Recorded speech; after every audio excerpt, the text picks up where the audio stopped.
Dans l'histoire politique du Sénégal, de l'indépendance à nos jours, jamais un chef d'État n'a développé ce pays comme vous êtes en train de le faire avec évolution et un changement positif dans tous les secteurs d'activité.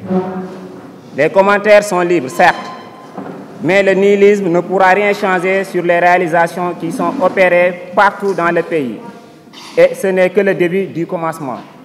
Si on prend en considération les projets qui bientôt vont prendre forme au grand bénéfice de la population sénégalaise. Que nos félicitations et nos encouragements vous accompagnent. Son Excellence, M. Macky Sall, Président de la République, sans nul doute, ce pays est sur la voie de l'émergence. Pour continuer à vous aider à travailler pour ce pays, il est de notre devoir, en tant que jeunes dynamiques et très engagés, de poser le débat et d'attirer votre attention sur un fait qu'on considère comme injustice et incohérent sur le plan politique. En effet, sur 6 personnes à investir dans le département, les 3 sont dans une même commune. En outre, si on fait la lecture par arrondissement,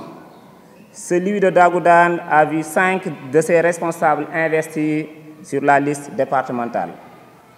Là où l'arrondissement de Thiaroye en a qu'un seul. Ce qui paraît paradoxal si on sait qu'en politique, le choix doit se faire par mérite en tenant compte des résultats obtenus par les responsables dans leurs localités respectives. Hélas, grande fut notre surprise en voyant les noms investis sur la liste de la coalition Benno Bokk Yakaar dans le département de Pikine. En effet, nous, jeunesse de l'arrondissement de Thiaroye, Benno Bokk Yakaar, JAT, consciente des enjeux de cette élection, nous avons pris les devants pour que cet arrondissement soit une force sur laquelle la coalition pourra compter pour gagner ces élections législatives dans le département de Pikine. Mais notre désolation et notre inquiétude sont incommensurables lorsque nous avons constaté une quasi-absence des responsables de l'arrondissement de Thiaroye sur la liste départementale de la coalition Benno Bokk Yakaar de Pikine. Le constat est clair. On est encore laissé en rade, comme toujours quand il s'agit de faire le choix pour une quelconque instance élective ou nominative. Par devoir de mémoire, l'arrondissement de Thiaroye a été toujours à la hauteur de vos attentes, si on se réfère aux résultats obtenus dans le département de Pikine lors des élections précédentes. En réalité, nous sommes la locomotive du département. Cette nouvelle que nous avons apprise avec beaucoup d'amertume nous laisse perplexes quant aux résultats que vous attendez pour ces routes extrêmement importantes pour la coalition Benno Bokk Yakaar. Nous considérons que cette liste n'est pas la meilleure pour faire gagner notre coalition dans le département. En effet, nous, jeunesse de l'arrondissement de Thiaroye, notre objectif est clair et sans équivoque. 5 sur 5. C'est de faire gagner Benno Bokk Yakaar dans le département. Mais là, Monsieur le Président de la République, vous ne nous facilitez pas la tâche. Sans remettre en cause le choix effectué, on le dit avec beaucoup de modestie, c'est inimaginable sur le plan politique de voir une liste où il n'y a presque pas de responsables issus de l'arrondissement de Thiaroye. Monsieur le Président de notre parti et coalition de partis, la jeunesse de l'arrondissement de Thiaroye tire la sonnette d'alarme et vous assure que le combat n'est pas gagné d'avance. Somme toute, en tant que militantes et militantes de la première heure, pour la plupart d'entre nous, ce n'est pas maintenant qu'on va abdiquer ou renoncer à notre engagement à vous soutenir quoi qu'il advienne. Mais il est de notre devoir d'alerter et de faire une analyse objective sur la situation politique. qui prévaut dans le département de Pikine, afin que nul n'en ignore. Par ailleurs, nous invitons nos amis de l'opposition, plus précisément ceux de la coalition Yewwi, à beaucoup plus de sérénité et de responsabilité. Ce pays ne vous appartient pas. À défaut de pouvoir contribuer à son développement, on est dans l'obligation de préserver la paix et la stabilité du pays. Au-delà de toutes ces considérations et remarques, notre dynamisme et notre engagement demeurent intacts et nous sommes confiants de la suite que vous allez donner à notre interpellation pour qu'à l'avenir, l'arrondissement de Thiaroye ait droit à beaucoup plus de considération par rapport à d'éventuels postes de responsabilité. Vive le président de la République, vive l'Alliance pour la République, vive la coalition Benno Bokk Yaakaar. Donc tey yaakaar naa ni ñun la jeunesse de l'arrondissement de Thiaroye-sur-Mer dañuy féliciter d'abord son excellence monsieur le président de la République ci li nga xam ni liggéey bi nga xam ni commencé na ko depuis belle lurette di ko def fii nii ci Sénégal di ko def aussi ci département Pikine parce que umpale woo leen ni tey aujourd'hui le président de la République Macky Sall envisagé na ay projets yoo xam ni mën nañ ci citer BRT mën nañ ci citer tout récemment TER bi nga xam ni tey gëm naa ni banlieue bi yëpp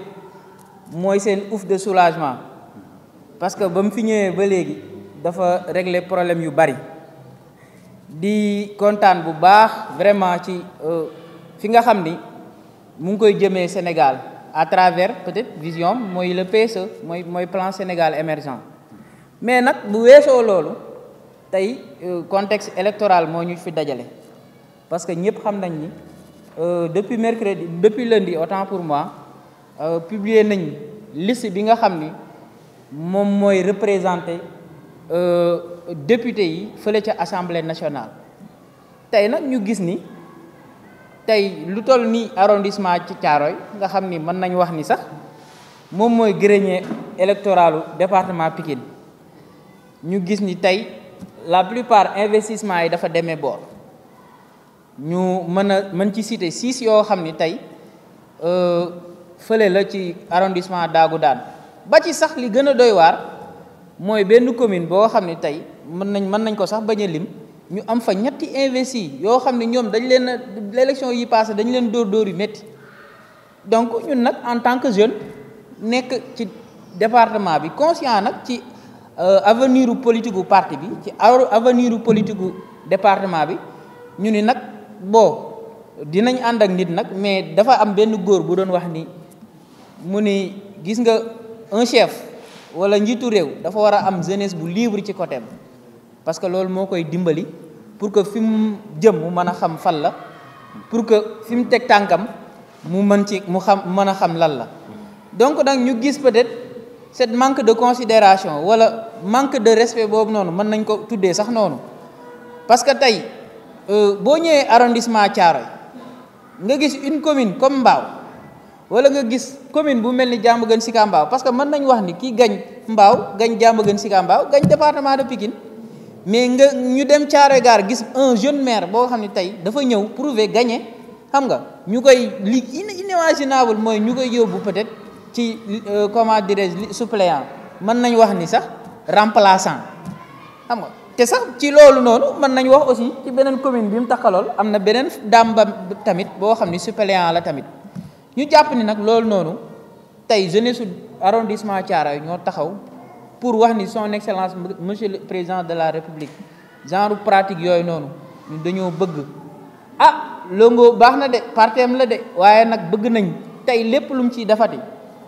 wala lépp lu mu ciy waxati non mu consulter à la base wala mu fexe ba bu fekkee ni sax affaire bi équilibré wul waaw mais mu def sur les 6 ñu am ci 2 wala sur les 7 ñu am ci 3 mais nag tel n'est pas le cas dara nekku ci loolu nag ñu koy ñaawlu bu baax di jàpp ni tey arrondissement Thiaroye ñun ñu ngi suñu objectif mooy 5 sur 5 te gis nañ ni avec cette jeunesse bi nga xam ni tey jug nañ pour xeex pour que parti bi amaana considération bi nga xam ni waroon na ko am wala comment dirais-je jàppale bi nga xam ni waroon nañ ko jàppale ñu xeex ko pour que ñu mën ñu jàppale parce que nag quoi qu'on puisse dire Pikine bi ñu ko waxee non arrondissement Thiaroye la te nag Thiaroye aujourd'hui dafa war a gis boppam ci instance de décision yépp te nag ñu jëm ci ay élections yoo xam ni dafa xaw a complexe élection yu critique yu difficile yoo xam ne tey même choix yi ngay def sax da nga ko war a niitaat ko xoolaat ko moo tax nag ñuy alerter di wax ni nag ñun fa ñu nekkoon ba léegi ñu ngi fa de waaye nag am na loo xam ni aussi dootuñu ko d'accord dootuñu ko nangu waaw di wax son excellence monsieur le président de la république parce que ñun waxuñoo benn responsable waxuñoo benn dirigeant départemental wala qui que ce soit ñun Macky Sall moo ñu intéressé te moom la ñuy waxal di ko wax ni aujourd'hui jeunesse arrondissement Thiaroye pare nañ pour wan ni la li daan am peut-être dootuñ nangooti mu am parce que bëgg nañ bu ñuy sédd ñu am ay directeurs généraux ñu am ay ministres de la république parce que nag politique la fin de l'action politique comme ni ko tubaab di waxee mooy le bonheur de tout un chacun te loolu noonu lu ñu gëm la donc nag di yaakaar ni tey comme ni ma ko waxee rek muy arrondissement Thiaroye bi nga xam ni gëm nañ ni mooy locomotive même département bi parce que wax naa ko ci sama entame wax mooy le grenier électoral du département Pikine parce que commune bu toll ni Diamaguène Sicap Mbao nga xam ni il fait presque 72 quartiers commune bu toll ni Thiaroye-sur-Mer nga xam ni il fait presque 42 quartiers nga dem Mbao nga xam ni presque élection yi passé bu ñu gagné élection comment dirais-je locales yi bu ñu gagné mairie de la ville c'est grâce à la commune de Mbao mën nañ ko wax xam nga c'est grâce aussi à Thiaroye Gare parce que ñoom li ñu am buñ ko indiwul woon peut-être mën nañoo perte donc ñuy alerter nag l'opinion di wax ñëpp gouvernement bi yëpp ñi leen nag tey aujourd'hui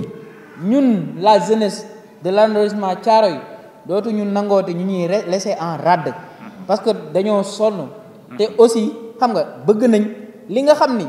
parce que mën nañu wax ni président de la République mooy clé de voûte de toutes les institutions voilà merci beaucoup liste bi daal en tout cas pour bañ a nekk fii di extrapoler monsieur le président de la République il faut nga jël say responsabilités ñun de fi ñu nekkoon ñu ngi fa mais nag jàppal ni am nga liggéey bu garaaw boo xam ne mu ngi lay xaar te nag instant bi nii c'est pas trop tard de bien faire waaw pour terminer nag dañuy ñëw rek juste ci contexte peut-être politique ñu gis ni tey du côté de l'opposition mooy ñi nga xam ni mën naa citer waa Yewwi ñu jàpp ñu xamal leen ni tey dëkk bi Sénégal ñun ñoo ko bokk kenn mënu ko xar ñaar te aussi lu dul jàmm moo ko gën te tey il faut ñu jóge ci ay considération wala ay calcul politique te ñoom seen calendrier politique lañ teg pour créer ay xeex